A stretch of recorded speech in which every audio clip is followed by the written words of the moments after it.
Assalamualaikum warahmatullahi wabarakatuh. Alhamdulillahirabbil alamin. Asyhadu an la ilaha illallah wa asyhadu anna Muhammadar Rasulullah. Raditu billahi robba wa bil islam dina ma ba'du. Allahumma shalli ala Muhammad wa ala alihi wa sahbihi. Alhamdulillah, pada malam hari ini kita ada kesempatan Allah untuk bersilaturahim dalam rangka memenuhi undangan pimpinan Partai Muhammadiyah Kawaman Sumberjo. Semoga dengan limpahan rahmat dan nikmatnya kita bisa menjalankan segala perintah dan larangannya. Yang kedua kalinya, sholawat serta salam semoga tetap terlimpah ke Nabi Muhammad Rasulullah SAW yang mana telah memberikan contoh dan teladan kita semua. Bapak saudara saya hormati, Ketua Pimpinan Muhammadiyah Sumberjo, anggota, dan tentunya Ustadz Lukman Hakim. Tak kira so berkakir orang ngomong masalah itu. Masalah saya kita ada pernah mengundang Ustaz di kejutan tadi. Jadi mungkin ada yang sudah kenal, ada yang belum kenal. Beliau ini yang mengasuh kajian rutin tarjih di Masjid At-Taqwa Sumberjo setiap hari Jumat. Mungkin yang ada waktu nanti kita bisa kumpul sama beliau setiap Jumat sore di Masjid At-Taqwa. Dan alhamdulillah juga pesannya banyak sekali ya. Ya itu enak sebenarnya. Jadi mungkin nanti kalau misalkan nanti kita bisa mengundang beliau rutin setelah kita ada lebih enak. Ini mungkin yang dan soal nanti ke depan akan memberikan banyak ilmu pada kita, terutama tentang Muhammadiyah yang punya berdasarkan HPT. Kalau selama ini kita kajian umum, alhamdulillah sekarang di Pucuk berada Ustaz Lukman yang mungkin lebih dari bidang tersebut. Ya, mungkin selanjutnya sebelum kita mulai agenda malam hari ini, untuk mengawali biar nanti kita berkah dan manfaat dan lancar, maka kita buka dengan bacaan Bismillahirrahmanirrahim. Untuk selanjutnya, monggo Ustaz Lukman kajian sebelumnya kami persilakan kepada Ustaz kami silakan. Assalamualaikum warahmatullahi wabarakatuh. Innal hamdalillah nahmaduhu wa nasta'inuhu wa nastaghfiruh wa na'udzu billahi min shururi anfusina wa min sayyiati a'malina. May yahdihillahu fala mudilla lahu wa may yudlil fala hadiya lahu. Asyhadu an la ilaha illallah wahdahu la syarika lah wa asyhadu anna Muhammadan abduhu wa rasuluh. Allahumma shalli ala nabiyyina Muhammad wa ala alihi wa sahbihi ajmain. Amma ba'd. Yang saya hormati Ketua PRN Kauman dan juga bapak-bapak, saudara-saudara sekalian yang dimuliakan Allah. Alhamdulillah, pada kesempatan ini kita masih diberikan Allah Subhanahu wa taala nikmat yang berupa kesehatan dan juga kesempatan, sehingga dalam cuaca yang hujan seperti ini kita masih bisa meluangkan waktu untuk mencoba mengkaji dan mendalami agama atau at-tafaqquh fid din melalui kajian dengan melihat putusan dan juga fatwa yang ada di dalam Muhammadiyah. Salawat dan salam juga tetap dilimpahkan kepada Nabiullah Muhammad SAW, keluarganya, sahabatnya, dan seluruh orang yang mengikuti jejak langkahnya sampai hari kiamat. Bapak-bapak dan saudara sekalian yang dimuliakan Allah, sesuai dengan topik yang sudah disampaikan tadi, kita mencoba mengkaji kekajian, yaitu pemikiran yang ada di dalam Muhammadiyah. Maksudnya pemikiran agama yang ada di dalam Muhammadiyah. Di dalam Muhammadiyah itu ada sebuah majlis, yaitu majlis yang disebut dengan majlis takjih. Sekarang namanya menjadi majlis takjih dan tajdid. Nah, sebenarnya majlis ini berdiri tidak sejak awalnya berdirinya Muhammadiyah. Sebagaimana yang kita ketahui bahwasanya Muhammadiyah itu lahir tahun berapa Bapak sekalian, Bapak-bapak dan saudara sekalian? 1912. Tapi Majelis Takjih itu tidak lahir 1912, tetapi lahir atas rekomendasi Muktamar Muhammadiyah ke-16 di Pekalongan tahun 1927.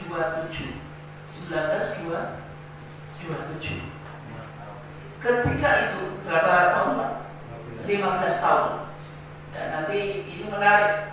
Artinya ada perkembangan pemikiran yang ada di dalam Muhammadiyah. Ketika kita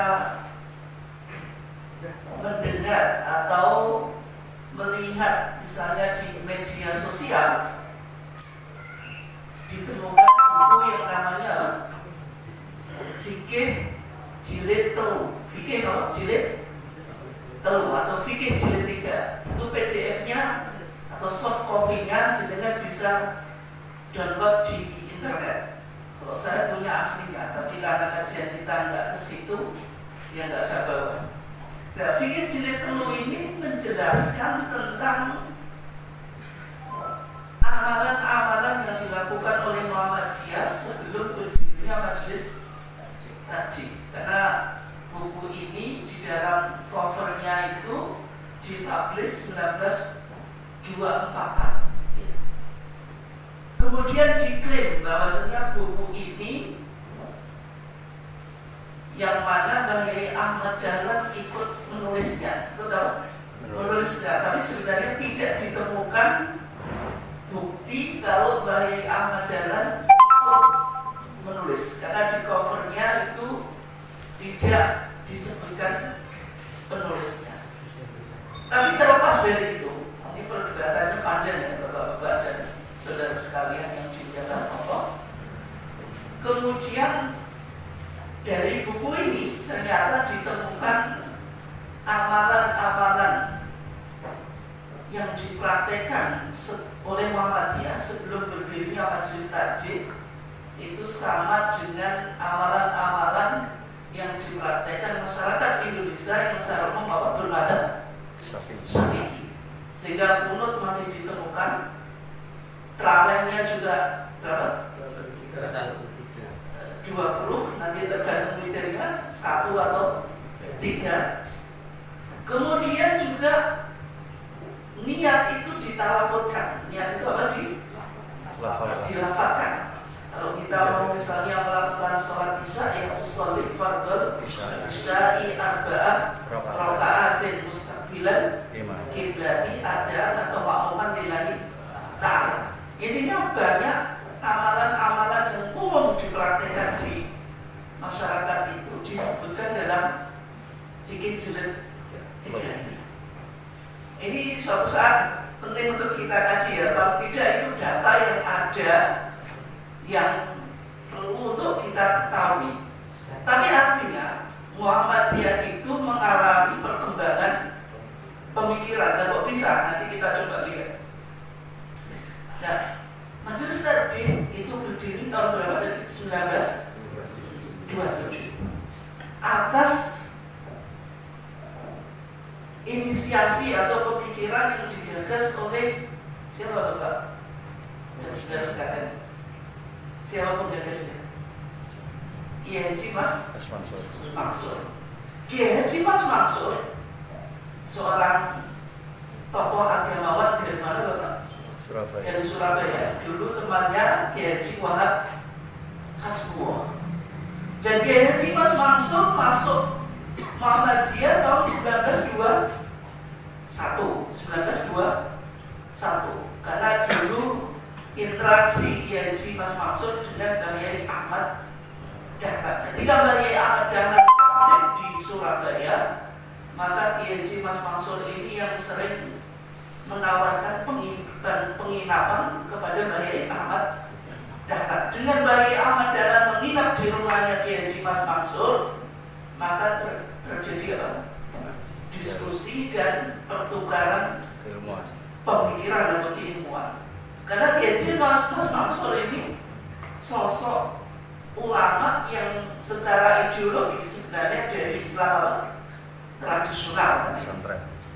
Dan dulu yang menggagas kelompok diskusi yang namanya Taswirul Afkar sama siapa? Kiai Haji Wahab Hasbuwo. Dan kelompok diskusi ini yang melahirkan sebuah forum diskusi ketika sudah berdiri NO 1926 dengan apa? LBM sekarang, Lembaga Baksul Masail, yaitu forum perkumpulan para ulama yang mengkaji masalah dengan referensi-referensi kitab kuning atau yang disebut dengan apa? Kutub Safra atau kutub Turos, sebagaimana yang sekarang ada di dalam NU dengan nama LBM. Nah itu dulu juga yang mengawali Kiai Haji Mas Mansur. Nah 1927 Mas Mansur menawarkan supaya di Muhammadiyah itu ada sebuah majelis yang fungsinya apa? Melakukan kajian agama. Ketika itu disepakati dan direstui 1928, dibentuklah struktural dengan ketua Mas Mansur. 1929 itu pertama kali Majelis Tarjih melakukan muktamar khususi untuk apa? Mengkaji dan merumuskan pandangan keagamaan di dalam apa? Muhammadiyah. Melahirkan dua produk ketika 1929. Apa Pak? Tahu jenengan? Apa dua produknya? Ada di dalam buku ini. Apa namanya? HPT, Himpunan Putusan Tarjih, jilid berapa Pak? 1. Jilid 1. Kita di Muhammadiyah sudah punya berapa HPT? 3. Jilid 1. Duanya ada deh. Duanya tidak tertulis.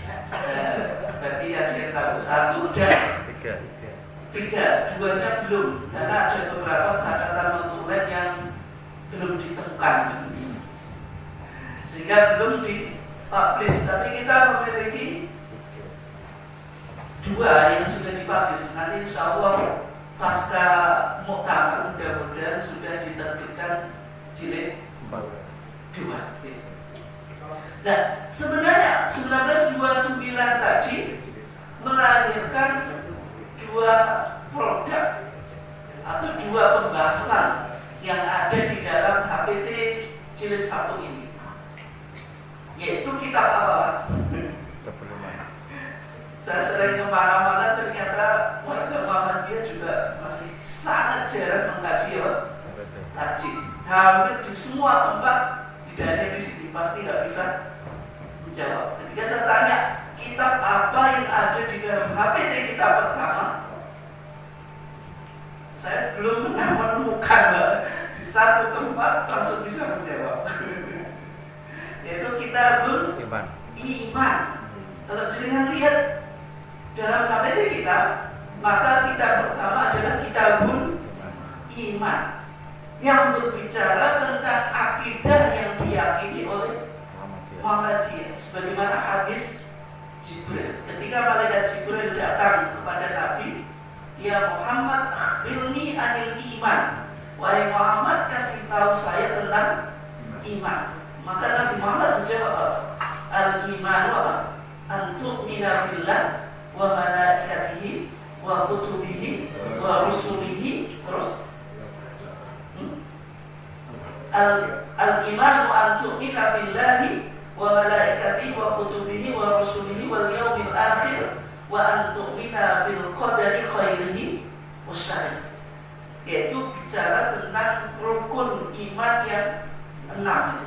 Dalam pandangan Muhammadiyah itu yang disebut dengan apa? Usul al-aqaid as-sahihah, yaitu pokok-pokok akidah yang benar.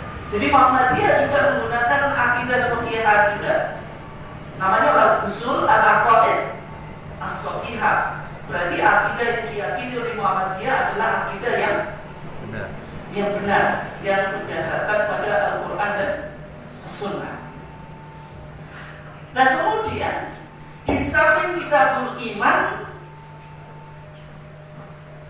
1929 juga mengkaji atau mengeluarkan tentang kitab sholat. Tentang apa? Kitab sholat.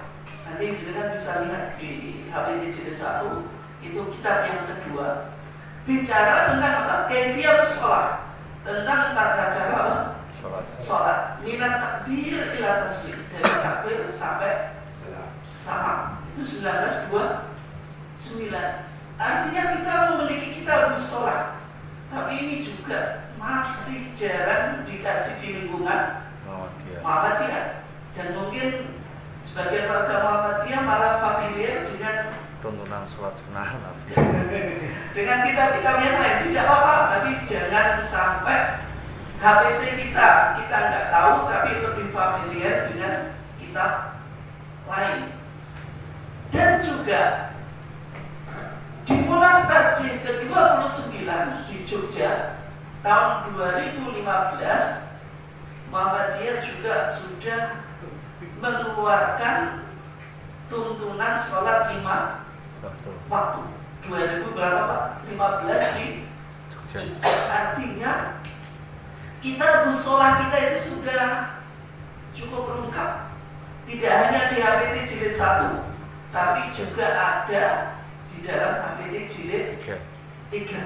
Artinya semua permasalahan sholat itu bisa kita temukan jawabannya secara lengkap atau tuntunannya melalui putusan tarjih. Tapi juga masih sayang, banyak di antara warga Muhammadiyah masih belum mengkaji, sehingga ketika terjadi permasalahan di masjid dan mushola Muhammadiyah juga bingung.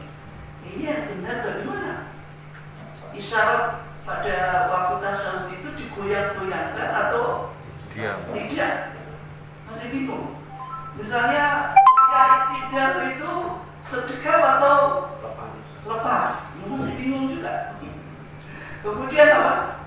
Ketika mau sujud itu lututnya dulu atau tangannya dulu. Nah kemudian juga masih sering terjadi perdebatan kita di Muhammadiyah ini. Kalau doa iftitah itu yang benar apa? Allahumma ba'id atau apa? Wajjahtu atau Allahu Akbar kabira walhamdulillahi katsira wa subhanallah bukratan wa asila. Ini 3 doa iftitah yang populer, meskipun masih ada banyak doa-doa iftitah yang lain. Ini masih menjadi perdebatan dan terkadang menjadi politik identitas di tengah masyarakat. Padahal di HPT kita 1929 sudah menyatakan doa iftitah itu 2. Apa? Allahumma ba'id dan wajjahtu wajhiya lillazi fatara samawati wal ardh, dan seterusnya, itu panjang. Dan kemudian di Munas Tajih 2015 di HPT jilid 3 itu ditambah lagi bahwasanya doa iftitah juga boleh Allahu Akbar kabira walhamdulillahi katsira wa subhanallahi bukratan wa asila titik. Tapi tidak digabung. Kalau di masyarakat ini ditambah apa? Ini wajah tu wajhiya lillazi fatara samawati wal ardh dan seterusnya. Ini penggabungan dua hadis. Kalau wajah tu tadi hadis apa? Hadisnya siapa? Hadis Ali ibn Abi Thalib yang diriwayatkan oleh Imam Muslim. Kalau Allahu Akbar kabira itu hadis ya, hadis Ibnu Umar yang diriwayatkan oleh Imam Abu Dawud. Artinya ini kan dua hadis yang berbeda, tapi praktek di masyarakat meskipun kita tidak menyalahkan itu digabung. Nah kalau di Muhammadiyah dua hadis ini berarti apa? Menjelaskan doa ini semuanya boleh. Berarti bagaimana cara mengamalkannya? Cara mengamalkannya suatu saat kita sholat boleh pakai apa? Allahumma barik. Suatu saat boleh apa? Wajah tu. Suatu saat boleh Allahu Akbar kabira. Kalau jenengan mau sholat paket hemat, tapi bukan paket cepat, Pak. Kalau sholat paket cepat itu apa? Enggak pakai tumaninah. Paket hemat artinya waktunya mepet. Kita punya kerjaan yang keburu-buru, boleh pakai apa? Allahu Akbar kabira walhamdulillahi katsira wa subhanallahi bukratan wa asila. Sampai situ terus apa? Isti'adzah atau ta'awudz baru al-Fatihah. Itu boleh. Kenapa? Karena Muhammadiyah menerima sebuah prinsip yang disebut apa? Tanawwu' fil ibadah. Apa Pak? Tanawwu' fil ibadah. Tanawwu' fil ibadah itu apa? Boleh adanya pluralitas dan varian dalam pelaksanaan apa? Ibadah selama dasarnya apa? Quran hadis. Sahih. Selama dasarnya sesuai dengan kriteria sunnah makbulah di dalam apa? Muhammadiyah. Nanti ada istilah sunnah makbulah, sunnah yang diterima di dalam apa? Muhammadiyah. Nanti kita bahas. Nah, tapi kalau jenengan tanya, lah kok di sekolah Muhammadiyah di buku Al-Islam yang diterbitkan oleh apa? Oleh Majelis Dikdasmen Muhammadiyah kok doanya hanya Allahumma barik, kok tidak disebutkan apa? Wajah itu sama Allahu Akbar. Tapi karena levelnya itu sekolah, Pak. Levelnya apa? Sekolah. Siswa itu suruh ngapalin satu saja Allahumma barik. Sekolah 3 tahun juga belum hafal. Ya benar. Apalagi disuruh apa? 3-3-nya malah komat tulisan. Tapi kalau kita hanya memahami satu, berarti sama dengan kita menempatkan dan memposisikan diri kita kayak siswa apa? Siswa apa? Sekolah. Kita kan ngaku diri, mau mancing dokter. Ya itu, nah memang kalau diurut memang yang paling sahih Allahumma baik. Kenapa? Karena riwayat Abu Hurairah yang diriwayatkan oleh muttafaqun alaih yaitu Al-Imam Bukhari dan Muslim. Kalau wajah itu riwayat Imam Muslim dari siapa? Ali ibn Abi Thalib. Kalau tingkatan hadis yang paling kuat itu pertama yang diriwayatkan siapa? Muttafaqun alaih yang disepakati oleh Imam Al-Bukhari dan Muslim. Baru tingkatan kedua diriwayatkan oleh Imam Al-Bukhari. Baru ketiga apa? Imam Muslim. Berarti kalau dilihat secara kualitas sanad hadis, kuat mana? Kuat muttafaqun alaih. Sehingga yang dipilih pertama Pak Allahumma baik. Tapi wajah itu bukan tidak sahih. Karena riwayat siapa? Imam siapa tadi? Imam Muslim. Artinya boleh diamalkan. Gitu. Itu tentang tadi kita sholat, dan masih ada banyak permasalahan sholat yang lainnya. Nah, kemudian 1929 sampai di sini sampai 1972. 72 itu Muhammadiyah baru menghapus tentang masalah kunut. Artinya sebelumnya Muhammadiyah kunut. Tapi jenengan nggak usah gawok. Dan mudah-mudahan penasaran. Tak penasaran mau ngaji kaji. Kalau nggak penasaran ya supaya dia sejarah kok dihapus. Atau sebagian orang Muhammadiyah juga salah memahami. Berarti dulu sejak Bayi Ahmad Dahlan Muhammadiyah nggak pernah kunut. Nah, kemudian tadi ini HBT jilid 1. Kemudian kita juga sudah punya HBT jilid 3. Artinya sudah cukup lumayan dan banyak produk-produk pemikiran Muhammadiyah. Oke. Kembali ke pembahasan tadi, itu sekilas tentang historitas atau sejarah ketarjian yang ada di Muhammadiyah. Kemudian kembali kepada istilah tarjih. Kenapa kok di Muhammadiyah ada majelisnya itu dinamakan majelis apa? Tarjih. Tarjih itu apa artinya? Apa Pak? Menguatkan. Jadi tarjih itu secara bahasa artinya apa? Menguatkan. Artinya, kenapa kok menguatkan? Kalau menguatkan itu ada yang kuat, ada yang lemah. Ada yang tidak. Berarti ada apa? Sesuatu yang ditimbang. Itu secara apa? Bahasa. Secara etimologi atau secara lughatan, artinya tarjih itu apa? Menguatkan sesuatu. Secara istilah atau secara terminologi, tarjih itu berasal dari disiplin ilmu fikih dan usul fikih. Ilmu fikih dan ilmu usul fikih. Bedanya fikih kalau sama usul fikih apa? Secara sederhananya pokoknya fikih itu produk hukum yang sudah jadi. Ini halal, ini haram, ini wajib, ini sunnah, ini makruh, ini apa? Mubah dan sebagainya. Itu yang disebut apa?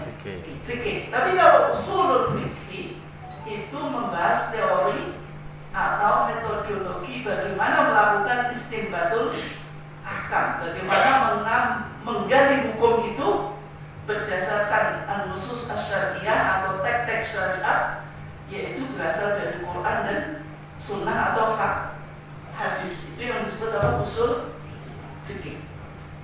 Oke. Istilah tarjih berasal dari, kita awali dulu dari usul fikih. Tarjih itu sebuah istilah yang muncul di dalam usul fikih. Nanti di Muhammadiyah sebenarnya sudah ada usul fikihnya Muhammadiyah apa? Dia bisa jawab. Usul fikihnya Muhammadiyah apa? Apa Pak? Kalau fikihnya kan tarjih, HPT ini ya fikih Muhammadiyah. Dan sekarang usul fikihnya di dalam Muhammadiyah apa? Manhaj tarjih. Namanya apa? Manhaj tarjih. Jadi kita di dalam Muhammadiyah itu juga punya manhaj.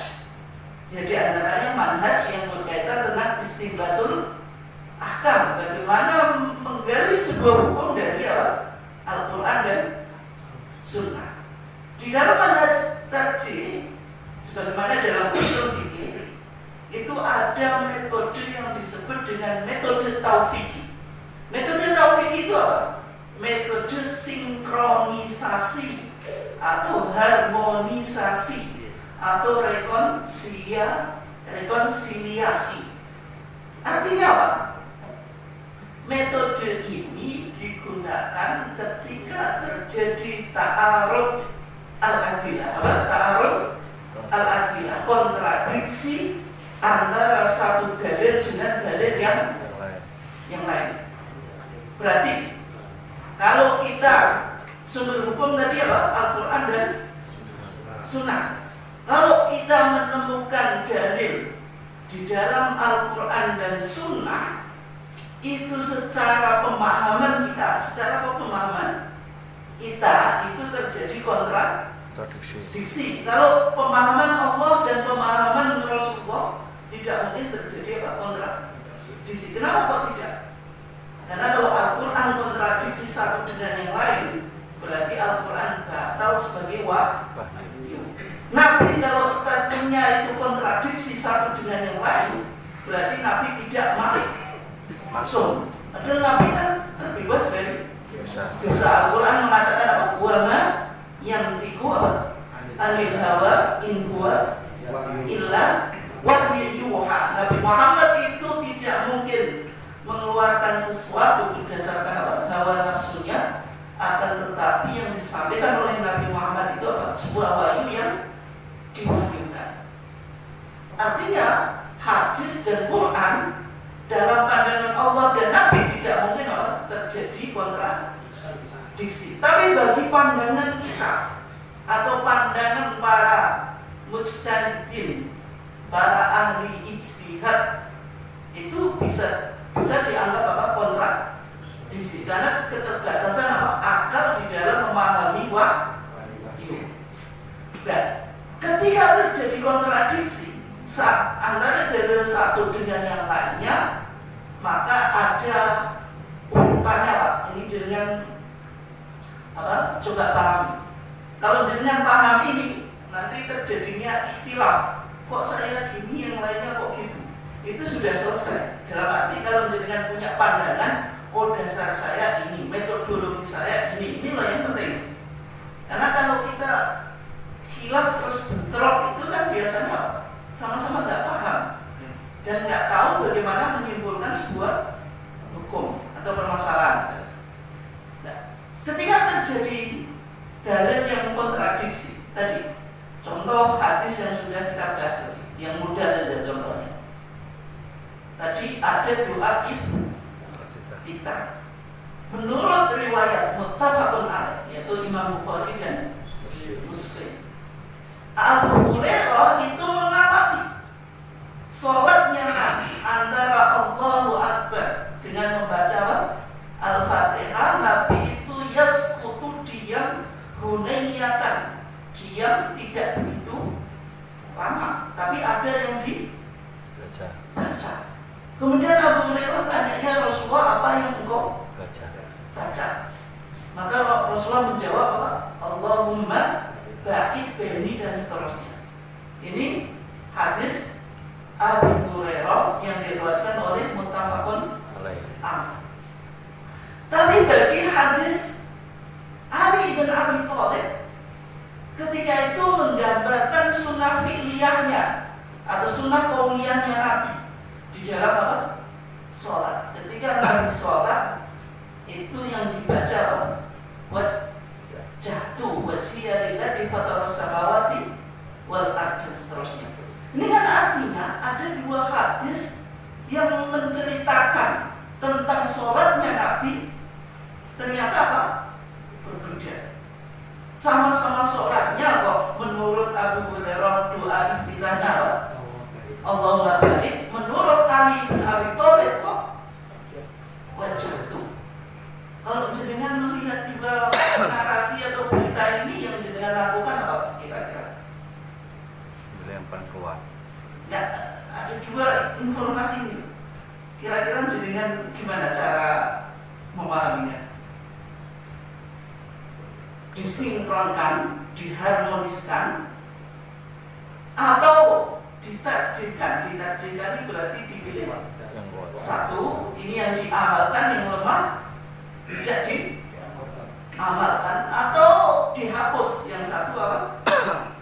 Ya dihapus, berarti hukumnya sudah mansuh. Kalau jenengan kira-kira bagaimana dua hadis ini? Itu diharmoniskan. Nah, cara mengharmoniskan itu namanya apa? Thariqatul jam'i wa taufiq. Apa? Thariqatul jam'i wa taufiq, yaitu sikap bagaimana kita mensinkronkan dua dalil yang nampaknya kontradiktif sehingga keduanya sama-sama bisa Gunakan. diamalkan atau digunakan. Ya contohnya kita didoain kita. Berarti bagaimana cara menggunakannya, Pak? Sekali pakai apa? Allahumma ba'id, sekali pakai wajah tuh. Berarti keduanya diamalkan. Karena kaidahnya al-iman khairun minal iman. Apa? Al-iman khairun minal iman. Mengamalkan dalil itu lebih baik daripada menganulir atau apa? Membatalkan yang satu. Karena dalil ini kan apalagi sama-sama suafainya, berarti semuanya kan dari Rasulullah. Contohnya banyak ya. Contohnya apa? Banyak. Misalnya ini yang mungkin banyak orang Muhammadiyah nggak tahu, tapi saya jelaskan, jelas penjelasan saya nggak detail juga, karena saya poinnya nggak di situ. Kalau jenengan sholat secara jamaah, secara apa? Jamaah di sholat lailiyah, sholat apa? Lailiyah, sholat malam itu apa? Maghrib, isya dan subuh. Imamnya pada 2 rakaat yang pertama itu membaca basmalahnya jahran atau siron? Jahran oleh, siron oleh. Jahran atau siron? Jenengan di Muhammadiyah? Siron. Secara umum siron, Pak. Ada Masjid Muhammadiyah dan Musala Muhammadiyah jahran? Nggak ada, Pak. Nggak ada. Tapi sebenarnya pandangan Muhammadiyah bagaimana? Dalam masalah ini nanti metodologinya sama, al-jam'u wa taufiq. Al-jam'u wa taufiq. Suatu saat kita bahas. Intinya menurut keterangan hadis Abi Hurairah, bahwasanya Abi Hurairah itu menjelaskan ketika Nabi sholat, yang dibaca oleh Nabi itu apa? Basmalah. Artinya basmalahnya apa? Jahran. Kemudian menurut hadis Ummu Salamah, ketika Ummu Salamah ditanya bagaimana bacaan Nabi di dalam sholat, Ummu Salamah jawab apa? Karena yuqatti'u ayatan. Nabi itu apa? Memotong bacaannya satu ayat-ayat. Terus Ummu Salamah bilang apa? Memulainya Bismillahirrahmanirrahim. Artinya Ummu Salamah bisa menyimpulkan apa? Bacaannya Nabi Bismillah itu apa? Jahran. Tapi menurut hadis apa? Hadis Anas ibn Malik. Anas ibn Malik menjelaskan, saya pernah sholat di belakang Rasulullah, di belakang Abu Bakar, di belakang Umar, dan di belakang Utsman. Falam asma minhum ahadan yaqra Bismillahirrahmanirrahim. Saya tidak pernah mendengar salah satu seorang pun dari mereka yang pernah membaca apa? Basmalah. Berarti kan ada kontradiksi. Dan ternyata yang dilakukan oleh Muhammadiyah ini juga al-jam'u wa taufiq, keduanya disinkronkan. Dan bagaimana cara mensinkronkan? Ya kalau bismillah kalau. Itu betul, Pak. Jadi boleh imam apa? Kadang-kadang jahran, boleh kadang-kadang apa? Siron. Dan ini untuk perkembangan dakwah Muhammadiyah lebih efektif, sehingga masalah basmalah jahran atau siron itu sudah tidak menjadi perdebatan di tengah apa? Masyarakat, tidak menjadi politik identitas. Tapi kalau ada orang yang bilang Muhammadiyah itu kalau sholat nggak pakai basmalah, terus alhamdulillah, padahal surat Al-Fatihah itu jumlahnya berapa? 7. Kalau di mushaf dengan ayat pertama apa? Bismillah. Artinya kalau orang sholat langsung alhamdulillahirabbil alamin tanpa bismillah, Al-Fatihahnya ayatnya lengkap atau tidak? Hilang satu. Sehingga kalau ada orang Muhammadiyah jadi imam langsung hamdalah. Biasanya ada orang yang mufaraqah. Mufaraqah itu apa? Memisahkan diri, menganggap orang Muhammadiyah itu enggak baca malah langsung apa? Al-Fatihah. Itu tidak ada dasarnya juga. Kalau jenengan baca HPT kita 1929, coba putusannya apa? Setelah kita disuruh isti'adzah, a'udzu billahi minasyaitonir rajim, tsumma qra'il basmalah. Kemudian bacalah basmalah. Tsumma qra'il Fatihah, kemudian bacalah Al-Fatihah. Jadi tidak ada di kitabnya orang Muhammadiyah yang menjelaskan kalau orang Muhammadiyah itu tidak baca basmalah. Kalau basmalahnya siron, itu mungkin dan umum dipraktikkan oleh warga Muhammadiyah. Itu contoh al-jamu wa taufiq. Contohnya masih banyak lagi. Misalnya apa? Misalnya kita salam waktu sholat. Salamnya lengkap atau enggak, Pak? Lengkap. Assalamualaikum warahmatullahi wabarakatuh. Ke kanan ke kiri atau assalamualaikum warahmatullahi Wabarakatuh. Kalau makmum, ya komplit Pak. Kalau imam setengah. Kalau makmum komplit, kalau imam setengah gitu. Kok bisa imamnya kok setengah, makmumnya malah Penuh. komplit.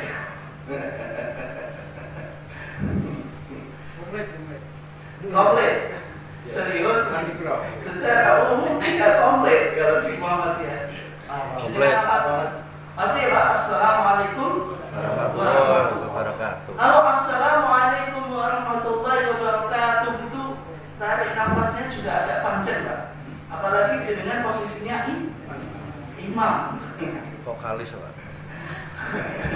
Tapi ternyata dulu HPT kita itu salamnya lengkap karena berdasarkan hadis Wa'id ibn Hujr yang disebutkan oleh Al-Hafidh Ibnu Hajar Al-Asqalani di dalam bukunya atau kitabnya Bulughul Maram. Ternyata dikaji lagi di Muktamar Haji 2010 itu dikaji kembali dan ternyata hadis Wa'id ibn Hujr yang menjelaskan salamnya Rasulullah itu yaminan wa shimalan, ke kanan dan ke kiri itu lengkap, itu hadisnya kuat dan sudah diklarifikasi oleh HPT di sini.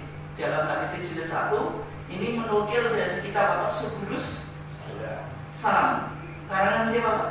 Imam Son'ani. Imam Son'ani. Syarahnya Bulughul Maram, bahwasanya riwayat ini bukan riwayat fardah. Riwayat fardah itu riwayat yang perawinya hanya satu, tetapi riwayatnya banyak. Artinya kalau riwayatnya banyak itu apa?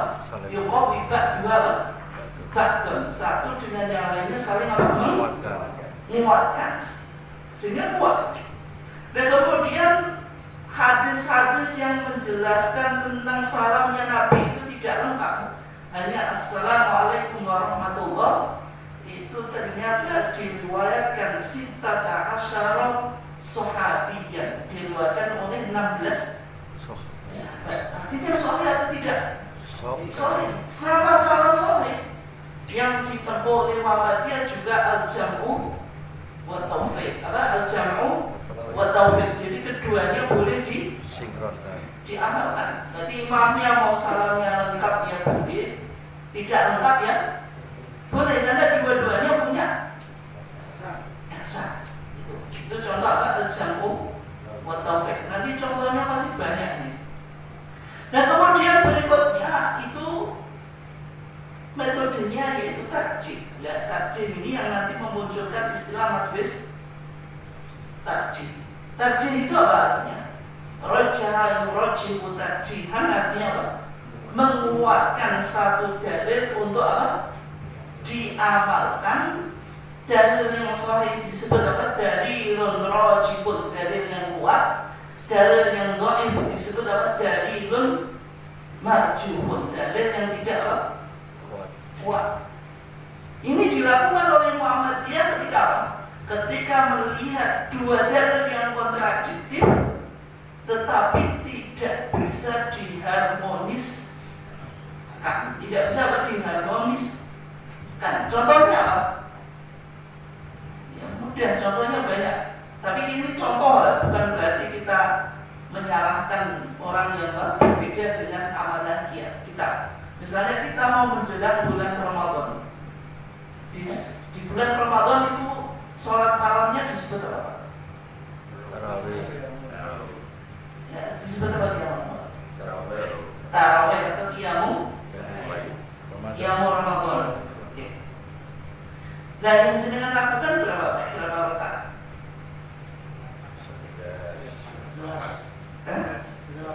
11. Yang jenengan lakukan berapa? 11. Kenapa kok tidak 21 atau 23? Masuk. Kasar. Jadi alasannya cuma kasar. Mau 11 kasar kok. Apa mana mau 21 atau 23? Untuk sholat susah. Enggak, selain alasan yang apa?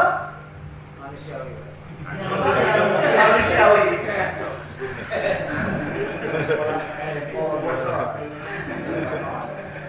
Alasan manusiawi itu punya dasar nggak?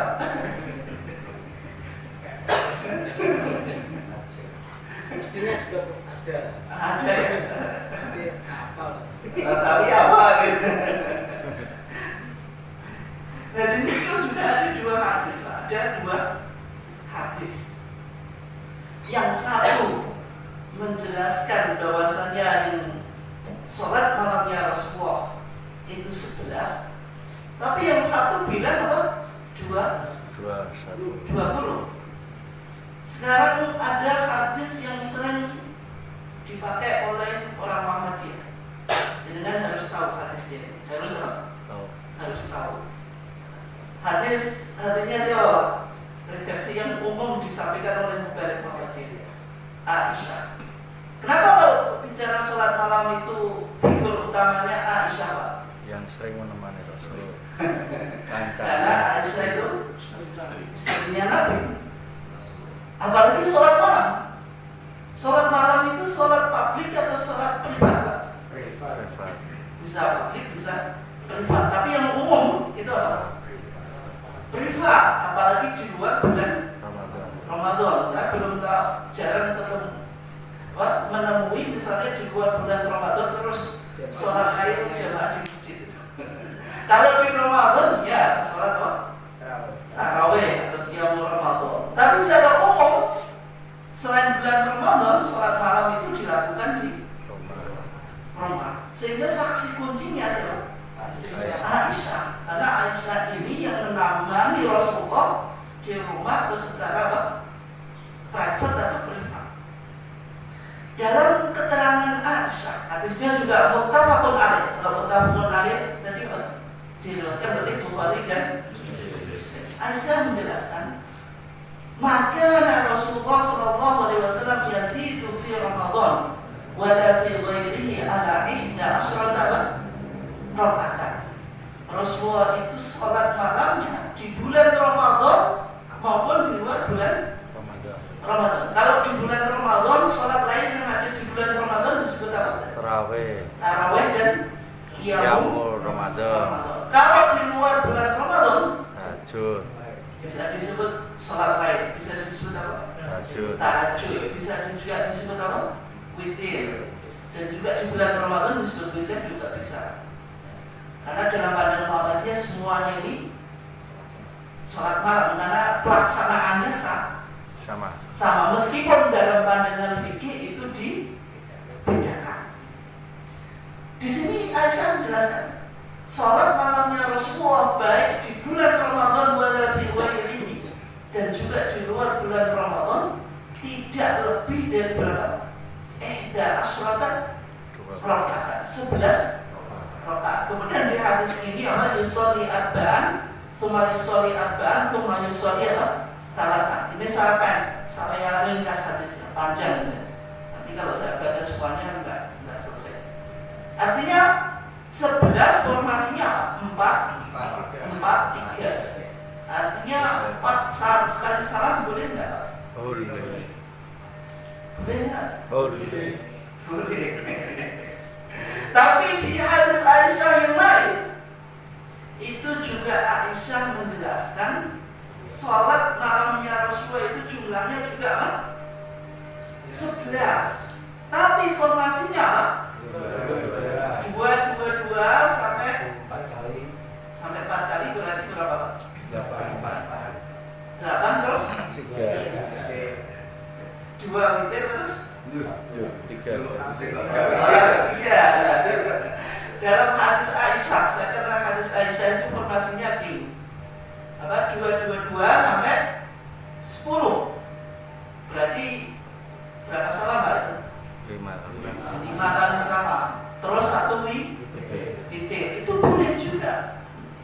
Dan kemudian juga tadi 2 sampai 8, kemudian 3 witir. Tapi ini penggabungan 2 hadis. Artinya meskipun kita belum bahas ya, yang kita kuatkan di Muhammadiyah jumlahnya 11. Tapi dalam melaksanakan 11 rakaat ini juga ada prinsip tadi, at-tanawwu' fil ibadah. Boleh melakukan ibadah yang berbeda atau adanya pluralitas karena dianggap semuanya benar. Berarti formasinya boleh 4-4-3. Boleh 2 sampai 10 kemudian 1 witir. Boleh juga 2 sampai 4 dari 8 kemudian 3 witir. Dan ini yang paling mudah untuk mengamalkan. Dan Muhammadiyah tidak mempertentangkan karena ada di kalangan masyarakat yang 4 ini tidak dipahami 1 salam, tapi dipahami apa? 4 ini 2 salam, ketika sudah 4 berhentinya apa? Lama. Karena mereka menggunakan apa? Sholatul laili mathna. Sholat malam itu 2. Yang 4 ini ditaksis.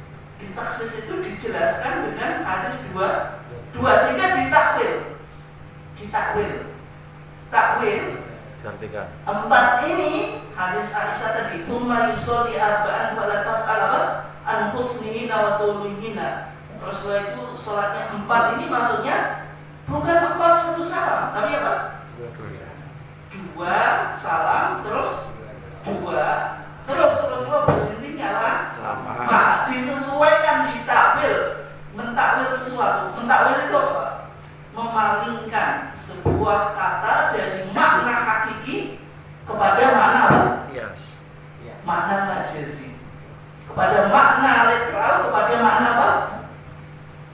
Metaforis. Makna apa? Majaz.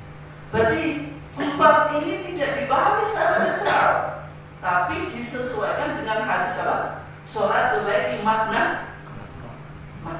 Dalam keterangan Imam Sun'ani, takwil ini takwilun ba'id, pentakwilan yang agak jauh, yang lebih dekat. Yusolli arba'an itu makna dohirnya. Makna dohir itu apa? Makna yang segala, yang langsung bisa kita simpulkan. Berarti kalau 4 ya 4, berarti 4 satu salam. Itu yang dipahami oleh Muhammad dia. Sehingga 4-4-3, 2 sampai 10 tambah 1, kemudian 2 sampai berapa? 8, 3 witir. Ini semuanya boleh diamalkan. Metodenya apa tadi? Al-jam'u wa taufiq, yaitu apa? Metode mensinkronkan, mengharmoniskan apa? Formasi-formasi yang berbeda. Saya dipahami ya? Tadi kembali ke tadi, kenapa jumlah sholat tarawih di Muhammadiyah itu 11? Kenapa kok tidak 20 dengan 1 witir atau 3 witir? Padahal ada hadisnya. Di antaranya hadis Yazid ibn Ruman. Yang menjelaskan kana nasu fi ahdi Umar bin Khattab yaqumuna fi Ramadan bi 23 raka'atan. adalah para sahabat. Di masa Umar ibn Khattab melaksanakan sholat lain di bulan Ramadan, kemudian muncul istilah sholat tarawih, itu berapa? Bithalatin wa ishrina rakaatan, 23 rakaat. Ini disebutkan oleh Imam Malik di dalam kitabnya apa? Imam Malik punya kitab hadis, namanya apa? Al-Muwatta. Diriwayatkan oleh Yazid ibn Ruman. Tapi hadisnya ini dhaif. Hadisnya apa? Dhaif. Kenapa? Karena Yazid ibn Ruman itu tidak pernah ketemu Umar ibn Khattab. Kalau kita ada nabi, orang yang ketemu nabi disebut apa? Sahabat. Orang yang tidak pernah ketemu nabi tapi pernah ketemu sahabat disebut apa? Tabiin. Orang yang pernah ketemu tabiin tapi tidak pernah ketemu sahabat disebut tabiin. Tabiinnya Siti bin Ruman. Itu berarti apa kalau tidak pernah bertemu Umar bin Khattab? Tabiin. Ya, Umar bin Khattab siapa? Sahabat. Berarti ya Siti bin Ruman. Tabiin. Nah, bagaimana tabiin kok meriwayatkan hadis dari Umar bin Khattab? Ini masalah juga. Kemudian berikutnya hadis Ibnu Abbas yang menjelaskan bahwasanya sholat malamnya Rasulullah. Jadi Ibnu Abbas langsung menyebut Rasulullah. Sebenarnya bermasalah nggak? Tidak bermasalah karena Ibnu Abbas kalau meriwayatkan dari Rasulullah tidak masalah. Rasulullah sholat malam bithalatin wa ishrina rakaatan dengan 23 rakaat. Hadis Ibnu Abbas. Tapi sama Imam Al-Baihaqi. Imam siapa? Al-Baihaqi. Imam Baihaqi mazhabnya apa? Mazhabnya apa? Mazhabnya apa? Syafi'i. Karena Imam Baihaqi ini menarik. Seorang yang bermadzhab Syafi'i itu secara umum berhutang budi pada Imam Syafi'i. Kenapa berhutang budi? Karena Imam Syafi'i ini yang meletakkan pondasi madhab. Terutama dalam kitabnya Imam Syafi'i apa? Induknya madhab Syafi'i. Tetapi dalam madhab Syafi'i, Imam Syafi'i ini berhutang budi pada Imam Baihaqi. Padahal Imam Baihaqi dengan Imam Syafi'i dulu mana Pak? Imam Syafi'i. Padahal secara umum kita berhutang budi pada bapak dan kakek kita, atau kakek kita berhutang budi pada kita. Secara umum kan kita. Tapi dalam madhab Syafi'i tidak. Imam Syafi'i berhutang budi pada Imam Baihaqi. Kenapa? Karena Imam Baihaqi ini yang meriwayatkan banyak hadisnya ini yang menjadi dalil madhab Syafi'i. Jadi kalau jenengan ingin tahu dalilnya madhab Syafi'i itu, buku hadisnya secara khusus baca yang namanya apa? As-Sunan Al-Kubra. Sunan Al-Kubra yang ditulis oleh Al-Imam Al-Baihaqi. Ini buku penting dalam madhab Syafi'i. Nah, ketika Imam Baihaqi menjelaskan hadis Ibnu Abbas tadi, Imam Baihaqi menjelaskan hadis ini diriwayatkan oleh Abu Syaibah. Oleh siapa? Abu Syaibah. Kemudian dikatakan wa huwa dhaif. Dhaif. Hadis ini dhaif. Artinya kenapa kaum Muhammadiyah memilih 11 hadisnya apa tadi Pak? Muttafaqun alaih dari Aisyah. Yang 2-3 Yazid ibn Ruman dan hadis Ibnu Abbas. Keduanya bermasalah. Sehingga kalau ada dua dalil yang kontradiktif dalam konteks ini, yang ditempuh apa? Bisa nggak rekonsiliasi atau harmonisasi Pak? Jadi kadang harus 11, kadang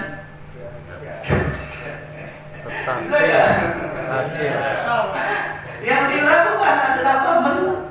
Tarjih. Kalau tarjih tadi apa? Menguatkan satu dalil untuk diapakan Pak? Kalau Diamalkan. Diamalkan, bukan untuk yang lain. Kalau yang baik untuk dia apa? Ditinggalkan. Berarti dalam pandangan Muhammadiyah jumlah rakaat sholat tarawih itu 11. Karena metodologinya apa?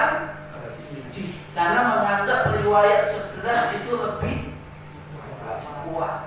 Tapi kita dalam Muhammadiyah ada prinsip tasamuh juga. Kita tidak membid'ahkan orang yang melakukan apa? 23. Tapi dalam pandangan kita yang kita amalkan apa? 11. Meskipun ini sekaligus nanti supaya jenengan tahu Muhammadiyah itu ikut mazhab atau tidak. Apakah Muhammadiyah berafiliasi kepada mazhab tertentu atau tidak? Kita ambil contoh sholat tarawih yang jenengan lakukan tadi, sudah jenengan rojikan tadi. Hadis 11 lebih kuat. Kita cek di dalam mazhab yang 4 ada mazhab yang 4 itu Hanafiyah yang didirikan oleh Imam Abu Hanifah An-Nu'man ibn Thabit. Yang kedua, tidak secara kronologi waktu, Pak. Malikiyah yang didirikan oleh Imam Malik ibn Anas. Kemudian setelah itu Syafi'iyah yang didirikan oleh Imam Muhammad Idris Syafi'i. Terus siapa lagi? Hanabilah atau Hambaliyah yang didirikan oleh Imam Ahmad ibn Hanbal Syaibani. Ini secara kronologi atau secara urutan tahun. Kita cek dalam permasalahan sholat tarawih bagaimana pandangan mereka. Menurut mazhab Hanafiyah, sholat tarawih jumlah rakaatnya berapa? Tidak tahu, belum pernah baca bukunya. Berapa rakaat, Pak? Pernah baca bukunya mazhab Hanafiyah? Belum. Berarti jawabannya masuk. Kok 11? Enggak. 20. Kalau dibilang 20 itu pikirnya tergantung riwayat yang diikuti, Pak, maksudnya. Bisa 21, bisa 23. Tapi intinya kita sebutkan 20. Sekarang Malikiyah, sholat tarawih jumlahnya berapa? 20. Malikiyah lebih panjang lagi, 36 dan 39. Berarti kalau jenengan wis gak bakat jadi pengikutnya Imam Malik. Wah, wis kesel loh. Kalau mulai kasar kok. 39. Terus gak bakat jadi pengikutnya Imam Malik. Terus Syafi'iyah berapa? 20. Bisa 21 atau 23. Hambaliyah mazhab yang dominan di mana? Di Saudi. Berapa, Pak, tarawihnya atau qiyamul Ramadan? Kalau jenengan nanti lihat TV ada Imam Hamad, siapa? Syekh Sudes sama Syekh Suren. Itu berapa, Pak, di TV? Pernah jenengan amati sampai rakaatnya atau enggak? 20 juga. Sehingga dia warga Muhammadiyah yang kebetulan apa? Umroh pada saat bulan Ramadan. Akhirnya pulang bingung. Nah, ternyata yang dipraktikkan Muhammadiyah itu tidak nyocoki praktik di Mekah di Masjid Haram. Jadi bingung. Ya, kenapa kok di Mekah dan di Madinah itu sekarang 20? Kalau zaman Imam Malik, ketika Imam Malik masih di Madinah berapa? 39. Tapi karena sekarang mazhab di Saudi itu mazhabnya apa? Hambali, yang berarti 20. Sehingga tadi bingung warga Muhammadiyah dan itu. Kenapa kok 20? Karena sesuai dengan apa? Mazhab Hambali kan gitu. Nah, dari 4 mazhab ini semuanya mazhab Sunni. Jenengan yang sholat tarawih 11 rakaat itu mengikuti mazhabnya siapa, Pak? Orang katut mati. Mengikuti madhabnya siapa? Aisyah. Mengikuti madhab Aisyah tadi, karena nggak ditemukan di pendapat Imam madhab. Yang jenengan tadi cari akal. Kalau gitu kita langsung bermadhab apa? Sahabat. Nggak main-main yang dijadikan apa? Istrinya Rasulullah langsung. Nah ini artinya apa? Artinya dalam kekajian juga ada wawasan tidak berafiliasi kepada madhab Salah satu. tertentu. Tetapi juga tidak bisa dibilang Muhammadiyah anti madhab. Terus maksudnya kalau anti madhab jenengan mau kita Quran dan Sunnah, nggak perlu kitab kuning, nggak perlu membaca kajian-kajian ulama. Terus jenengan apa model Al-Quran terjemah, kemudian apa kitab hadis terjemah dipahami diri. Ya bukan seperti itu. Artinya di Muhammadiyah tetap dalam melakukan kajian itu dirujuk keterangan-keterangan para ulama. Ketika bicara tafsir Al-Quran berarti yang membaca tafsir, memahami hadis juga apa? Dibaca kitab-kitab apa? Hadis. Dan bagaimana menyimpulkan hukum pandangan para fuqaha imam 4 itu bagaimana? Hanya saja dalam menyimpulkan Muhammadiyah tidak berafiliasi kepada madhab Tertentu. Artinya putusan Muhammadiyah itu bisa satu masalah sama dengan madhab Syafi'i, di satu masalah bisa apa?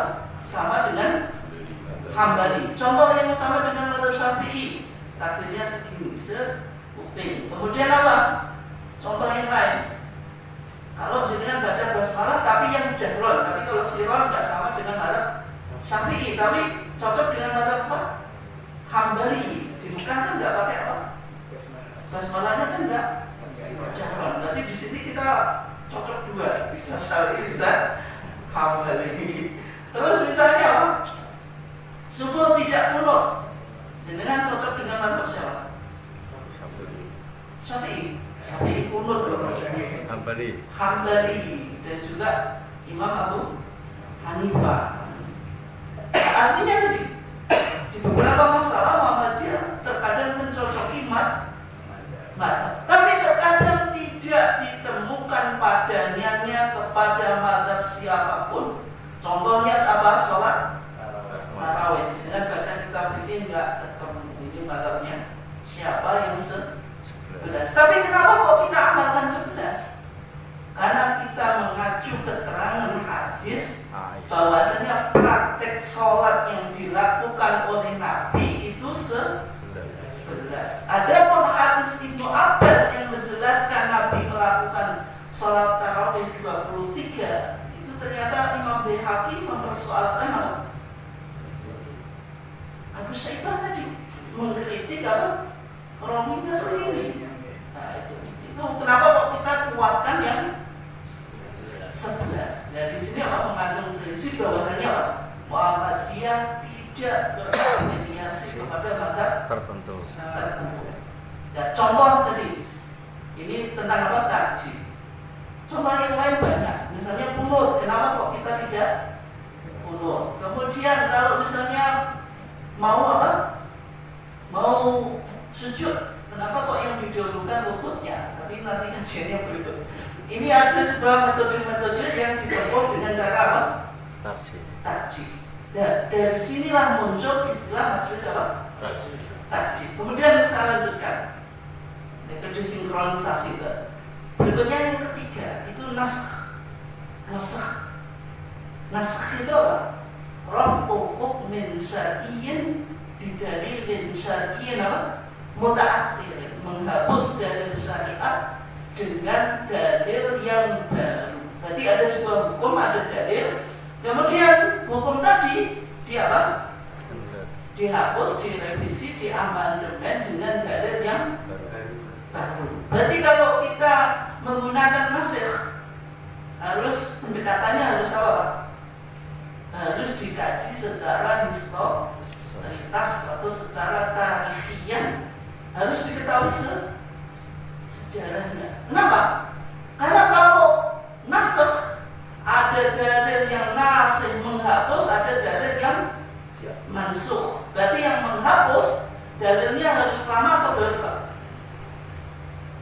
Artinya baru atau lama? Baru. Baru. Berarti dalil yang dihapus lama. Nggak mungkin dibalik. Yang lama menghapus yang Baru. baru, tapi yang baru menghapus yang Lama. Nah ini contohnya apa? Misalnya dalam tarjih ada kitab yang namanya Ziyaratul Kubur. Apa Ziyaratul Kubur? Bukan kitab. Di kitab jenazah babnya Ziyaratul Kubur. Kalau kita di Muhammadiyah ziarah kubur atau enggak, Pak? Hah? Ziarah atau enggak? Ziarah. Pakai mobil juga, Pak?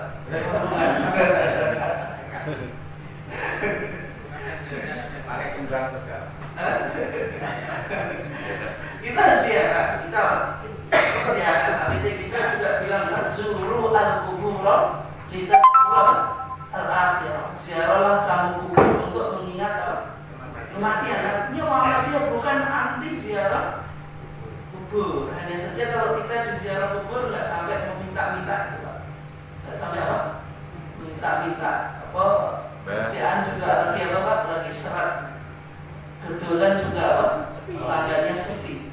Akhirnya datang ke siapa, Pak? Yang di Tuban. Semua di Tuban. Umum tidak, Pak? Dengar no, kebetulan kok Rakyat. sepi.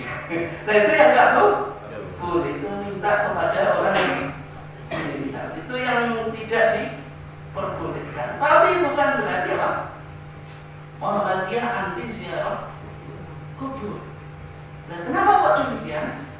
Kalau kita lihat ternyata ziarah kubur itu dulu apa? Dilarang. Nabi bilang apa? Untuk nahaitukum an ziaratul kubur. Saya dulu pernah apa? Melarang kamu dari ziarah kubur. Kemudian Nabi mengatakan apa? Fasuruha. Kemudian apa? Sekarang apa? Ziarah. Berarti ada larangan. Ada apa? Ada larangan. Ada perintah setelah larangan. Tadi kan untuk nahaitukum an ziaratul kubur. Saya dulu pernah apa? Melarang kamu dari ziarah kubur. Ala fasuruha. Sekarang apa? Ziarah kamu. Berarti kalau ada perintah setelah larangan menunjukkan arti apa, Pak? Artinya boleh. Artinya ziarah kubur apa? Boleh. Ini contoh nasakh. Berarti ziarah kubur dulu pernah dilarang, kemudian diperbolehkan. Tapi untuk melihat ini harus tahu sejarah. Kemudian contoh yang lain. Dulu Nabi sholatnya menghadap kemana? Kiblatnya. Baitul Masjid, Baitul Maqdis, atau di Masjidil Aqsa. Kenapa kok di Masjidil Aqsa? Karena ini kiblat apa? Nabi-nabi dari Bani Israil. Nabi Muhammad itu kan nabi terakhir keturunan siapa, Pak?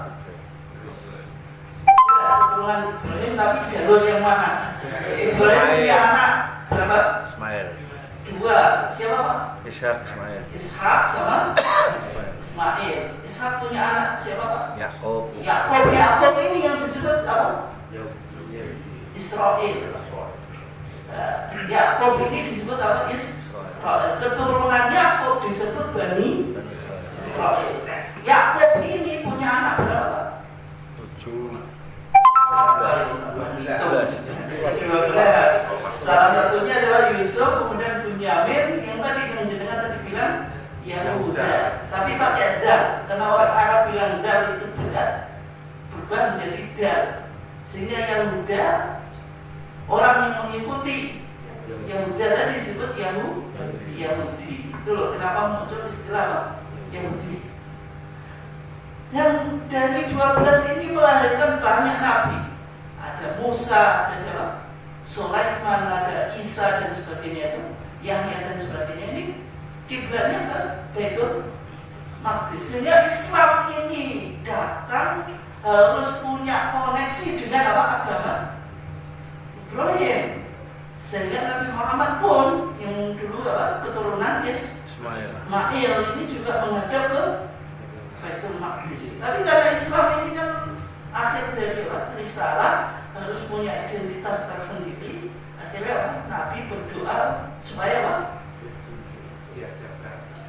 Diadakan apa? Allah melakukan apa? Tahwilul kiblat. Kiblat itu digeser atau dipindah. Meskipun Nabi sudah menghadap sholat menghadap Baitul Maqdis berapa tahun Pak? Tak pernah hitung. 1 tahun 6 bulan. Kemudian turun apa? Fawal liwat atas syatron Masjidil Haram. Palingkanlah wajahmu wahai Muhammad ke arah Masjidil Haram. Ini artinya perintah sholat menghadap kiblat Baitul Maqdis itu dinasakh dengan dalil apa? Fawal liwat atas syatron Masjidil Haram, sehingga pindah ke dari Masjidil Aqsa ke Masjidil Haram. Itu. Kemudian yang keempat yaitu metode tawakuf. Tawakuf itu berhenti, tidak menyimpulkan sebuah hukum, menunggu dalil yang baru. Ini yang disebut metode sinkronisasi. Padahal baru ngaji tadi sudah pembahasannya sudah sakmono kayak. Tapi setelah tadi kembali tadi. Jadi takji itu step ke berapa Pak? Tadi kan al-jamu wa tawfiq, kemudian apa? Takji, nasakh, kemudian tawakuf. Nah disinilah muncul apa istilah takji. Artinya dulu seolah-olah majelis takji itu pekerjaannya hanya apa Pak? Tidak Pak. Ya, tidak begitu ada Pak. Karena semua dalilnya Pak harus sudah ada teks Quran dan sunnah. Karena metode sinkronisasi ini kan hanya digunakan ketika apa? Kontradiktif. Artinya permasalahan itu apa? Sudah ada dalilnya. Tapi permasalahan agama ini kan tidak semuanya harus ada apa? Dalilnya. Misalnya jenengan sekarang jual beli, jenengan mensyaratkan adanya sertifikat. Jenengan cari Pak dalil Quran dan sunnahnya. Mau nggak? Jenengan mau beli tanah nggak pakai sertifikat, mau nggak? Nggak mau dong. Tapi kalau jenengan ditanya, kok mensyaratkan sertifikat ya? Mana ini dalilnya dari Quran dan sunnah? Nggak ketemu. Ini bid'ah dari sertifikat.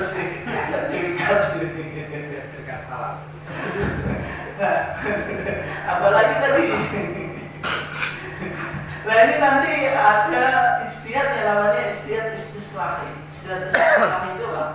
Ijtihad yang tidak ditemukan dalil di dalam Quran dan sunnah. Artinya Al-Quran tidak memerintahkan dan juga tidak melarang, tapi ada aspek kemaslahatan.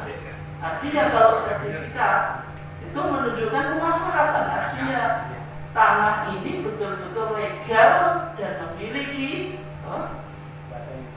kekuatan hukum sehingga tidak mungkin adanya penipuan. Misalnya mentaati lampu lalu lintas itu dengan cari dalilnya enggak ada. Yang ada apa? Ijtihad islah. Sehingga ada di sini di fatwa-fatwa keputusan majelis takjid ternyata tidak hanya melakukan mentakjid aja, tetapi juga membahas permasalahan yang apa? Tidak ada dalilnya. Sehingga majelis takjid itu sebenarnya ruang lingkupnya tidak hanya takjid tetapi ijtihad. Artinya takjid dalam sejarah Muhammadiyah mengalami apa? Perluasan makna. Artinya ketika kita bicara takjid ya bicara ijtihad. Kalau ijtihad ruang lingkupnya berarti apa? Berkembang. Sudah luas, baik masalah itu ada dalil Quran dan sunnahnya maupun tidak. Artinya masih atau enggak ya?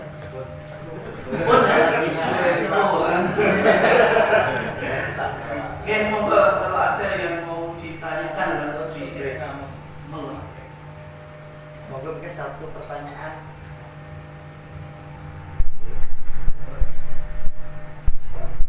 Apa? Mendulukan tangan atau apa? Mana baju?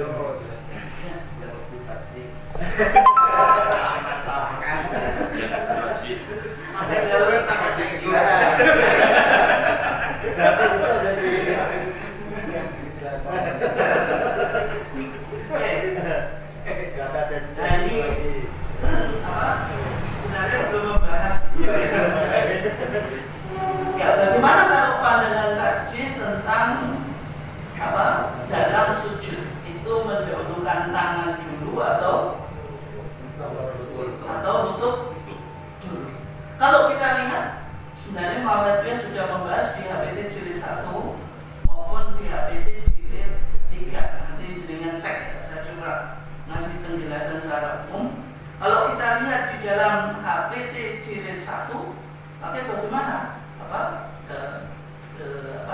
Sujud tadi, tangan dulu atau lutut dulu. Kalau kita lihat di sini, summa sujud mukabbiran, ini putusannya. Kemudian summa nuli ujud sujudo sapa sira mukabbiran, kali maca napa? Takbir. Wadok lan selefono sapa sira robateka ing dengkul loro ira. Berarti dengkule dulu wa atraf qadamaika dan ujung-ujung jari kaki maksudnya itu.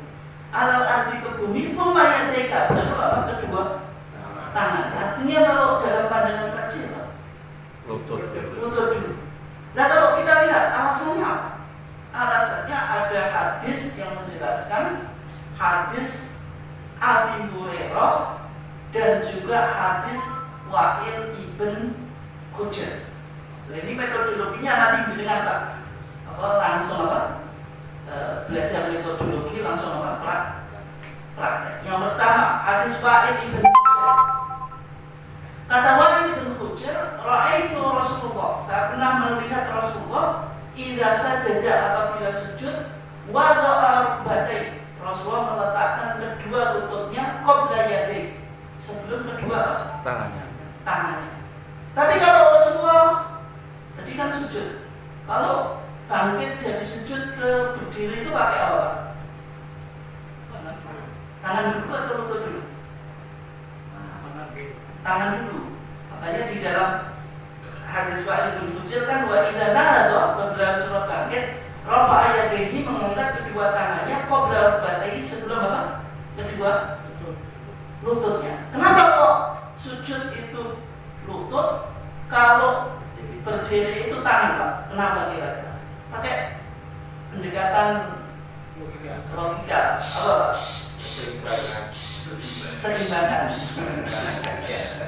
Keseimbangan aja, Pak. Kalau gerak itu kalau ke atas sama ke bawah, berat mana, Pak? Gerak ke bawah. Turun sama naik itu berat mana, Pak? Berat naik. Kalau jenengan sujud pakai lutut, itu berat atau ringan, Pak? Ringan. Nah, karena ringan pakai lutut. Ini saya tidak bicara kalau jenengan sudah mengalami penyakit asam urat, itu lain, itu pengecualian. Kalau sudah tua ya nggak bisa ya pakai tangan, nggak apa. Ini maksudnya masih kondisi apa? Normal. Karena turun dia ringan pakai lutut. Tapi kalau naik itu berat pakai tangan dulu. Itu hadis Wa'il ibn Hujr. Kemudian hadis Abu Hurairah. Hadis Abu Hurairah menjelaskan idza sajada ahadukum fala yabruk kama yabrukul ba'ir. Apabila seorang di antara kamu sujud, maka janganlah, kalau kita mendelum, bahasa Jawanya apa? Jelum. Kaya jerume apa? Unta. Dalam hadis Abu Hurairah, fal yadok yadayhi qabla rukbatayhi, hendaklah dia meletakkan kedua tangannya dulu sebelum kedua lututnya. Hadis ini maklub. Hadis ini apa? Maklub. Maklub ini apa, Pak? Hadisnya terbalik. Seorang perawi menarasikan sebuah cerita dengan terbalik. Nanti maklub itu panjang ya, ada maklub dalam sanad, kemudian dalam matan. Kalau dalam sanad menyebutkan perawi yang misalnya apa, Ahmad bin Muhammad dibalik menjadi Muhammad bin Ahmad, ayah menjadi anak, anak menjadi ayah, itu namanya maklub. Tapi kalau secara matan tadi tidak boleh mendorong ayah, mendorongnya onta. Jeruknya onta itu kaki depan dulu atau belakang, Pak? Jenengan sudah lihat itu. Kalau saya tanya, jenengan pernah ke Timur Tengah sudah sebelumnya, kecuali yang sudah haji. Dan sekarang makanya terus tanya, jenengan binatang ada?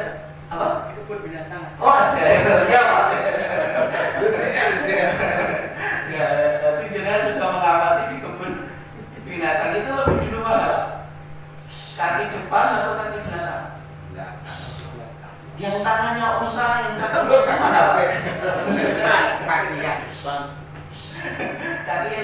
tangan ya. Kaki belakang apa? Kaki atau keduanya kaki. Nah, kita pakai semuanya. Nah, di situ saja terjadi perdebatan. Termasuk dalam kamus bahasa Arab juga bingung menyimpulkan. Maksudnya ada kontradiksi keterangan dari satu kamus dengan kamus yang lain. Yang disebut tangan itu yang mana, yang kaki itu yang mana. Tapi intinya dalam kajian Ibnu Qayyim al-Jauziyah dalam kitabnya Zadul Ma'ad, dalam kitabnya apa? Zadul Ma'ad, hadisnya Abu Hurairah ini makhluk. Ini makhluk. Kenapa? Karena tadi menjelaskan bahwasannya jeruknya unta itu pakai apa? Pakai apa? Tangan dulu baru untuk kaki dulu.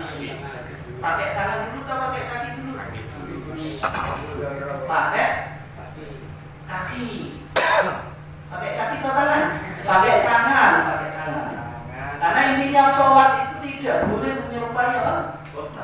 Hewan. Semua hewan tidak boleh apa? Kita sholat dengan menyerupainya.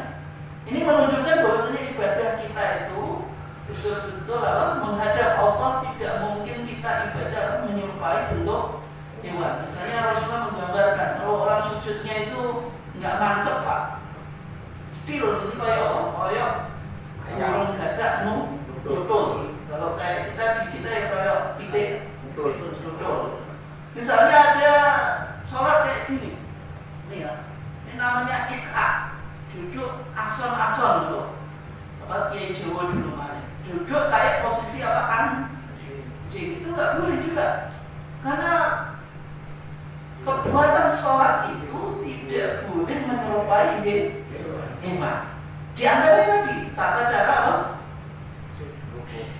Sujud dengan mendahulukan tangan sama dengan jerumnya unta. Dan sehingga dalam nanti ini lengkapnya bisa dilihat di HPT jilid 4. Majelis Takjim menjelaskan hadis Abu Hurairah yang menjelaskan apa? Sujud itu dengan tangan dulu, itu hadisnya makhluk.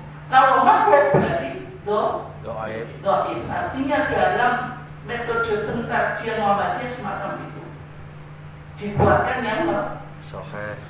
Dibuatkan yang lututnya dulu daripada tangannya. Itu ya Pak jawabannya. Nanti lengkapnya bisa lihat di jilid 1 atau 3. Kalau turun lututnya dulu, ya. Kalau bangkit tangannya dulu. Tapi detailnya nih waktu saat saya berikutnya sepotong-potong saja. Terima kasih atas kehadirannya dan juga kajian ini mudah-mudahan memberikan pencerahan terhadap kita semuanya untuk mencoba